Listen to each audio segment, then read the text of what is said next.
Say, man, the Barstool president, Dave Portnoy, this is the guy that's been instrumental in elevating Gilly and Wallow in the $1 Million Worth of Game podcast.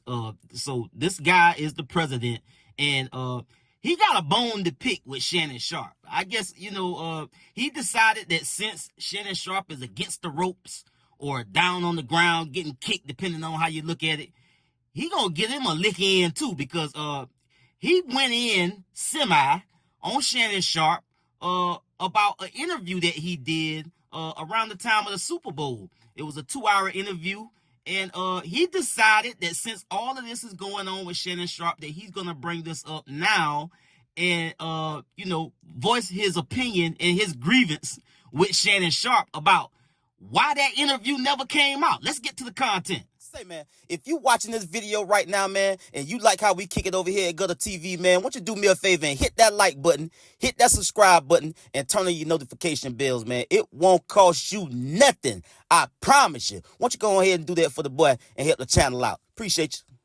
Actually leads into the next story, Shannon Sharpe and this Busby guy, and he's getting accused of all the sexual acts. I'm not going to delve into that because I did look at it a little bit, and to say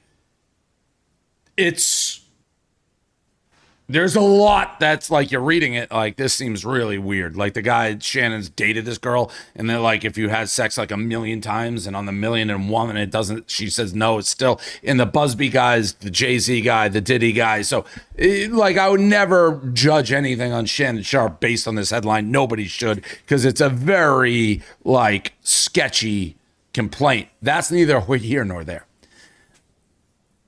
Maybe Shannon Sharpe has dealt me the biggest insult of my professional career. Huh. Yeah. Oh boy. He had me on Club Shay Shay and just spiked it. I was wondering about that when he just spiked it. He just never posted it? Never aired it. Never. I remember you going on that. Fucking 2 hours. I did a favor, my time. Spiked it. How long ago did you record it? Super Bowl. Yeah. Oh, wow. No, it's way after. Is there a chance he's still holding it? Why would he still be holding it? No. Some people bank shit. I don't know. No, bank it for years? Yeah, I mean, you had to have talked about something that timely that, you can't. Spiked. It had to be spiked. I mean, listen, I walked out. I didn't think it was great. I didn't think I was going to get spiked. What happened? Why would you say It's not great?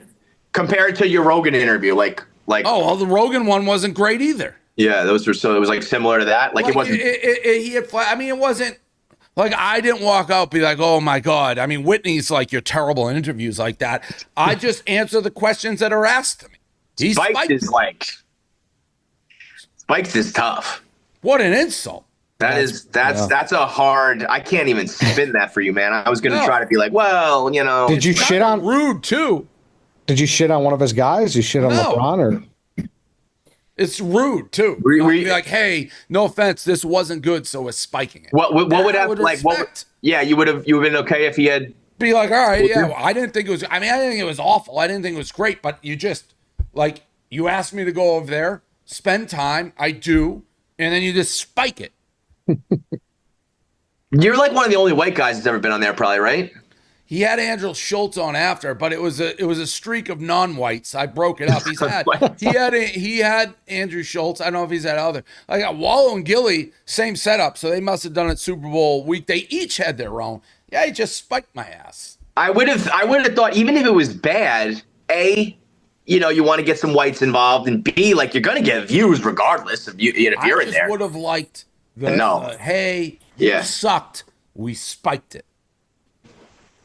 Yeah, but you say that, but then you would be on here going, biggest disrespect of my career. And Shannon Sharpe called me and told me I sucked. No, because I knew. I walked out, and I Austin can tell me, well, that was okay. It wasn't great. Well, there had to be did something go south, or it just go all blah? No, it was just kind of. Did you get the vibe? Cards this big, just reading off questions. Yeah, I was gonna say, did you get the vibe that he didn't really know who you were, and he was just asking you kind of Google questions? He was pretty deep on some of it. I don't know how much he knew of me. He probably didn't set it up. I don't know. Dude, what a run he's had, though, man. That, like, I mean, that he's been obviously very successful in broadcast or whatever, but that Cat Williams interview just changed his whole trajectory. He became like a Black Rogan after that. That was like he went to another stratosphere. And he's grinds. I mean, he does that nightcap thing like every night, quick on it. The silent spike. You think the silent spike? That's brutal. Shannon Sharpe dealt me the biggest insult in my entire career. I mean, I took my time and did him a favor. I did a 2-hour interview, and he just spiked it. It was brutal. It was just, when I seen this GuddaTV, I thought it was funny. You dig what I'm saying? I thought it was funny to hear these three white boys go on and on and on, specifically Dave Portnoy, because he was the one that did the interview. And he's like, damn, Shannon Sharpe got all this juice. I sat down and did a 2-hour interview, and it never came out. The people that went before me, people that went after me, their interviews aired. What happened to mine? And by the way, he felt like it wasn't good anyway. You dig what I'm saying? I don't know. Shannon Sharpe might be got it on tuck for some reason. Sometimes people just hold on to stuff and put it out for specific reasons at specific times. Now, to be fair, they did go on to give Shannon Sharpe his flowers and talk about how successful he's been in sports media, and also talked about how successful he's been on Club Shay Shay with the interview that he did with Cat Williams and others. And also, they shot out the nightcap with him and Ocho and the show that they're doing over there, and saying that, yeah, man, Shannon Sharpe has had tremendous success in everything that he does.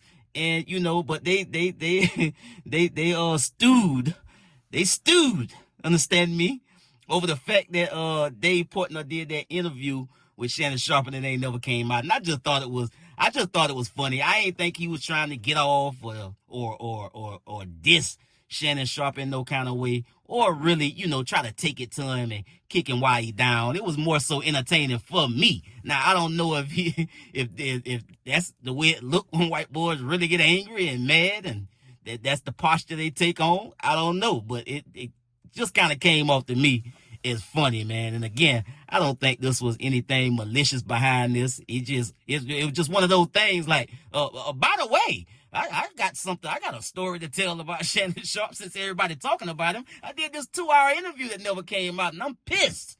You understand me? I felt like it was insulting. I've never done an interview and had it not come out. And, you know, he said that the interview that he did with Joe Rogan, it wasn't good either. So I guess the guy just don't do good interviews. So I don't know. Maybe Shannon Sharpe didn't, after reviewing the interview, maybe he didn't see anything of value in it. It didn't have any real substance or anything like that. But, hey, man, I thought the shit was funny.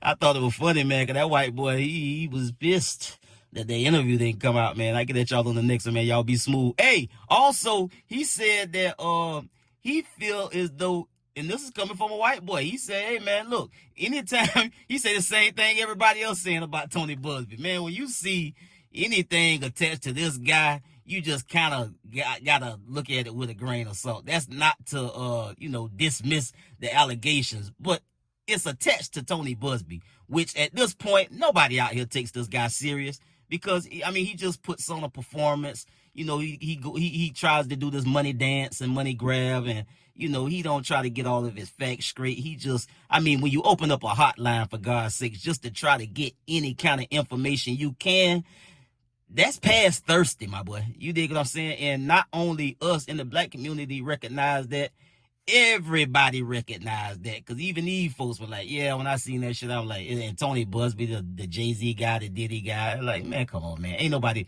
taking this shit that serious for that specific reason, because of the attorney that this young lady is using, Tony Busby. We see this guy as a fraud in a lot of, you know, in a lot of cases. We just see him as a thirsty guy that's trying to get media attention, trying to elevate his profile, and trying to get some money. At the end of the day, that's the butt naked truth about it. I get at y'all on the next one, man. Y'all be smooth. I'm out.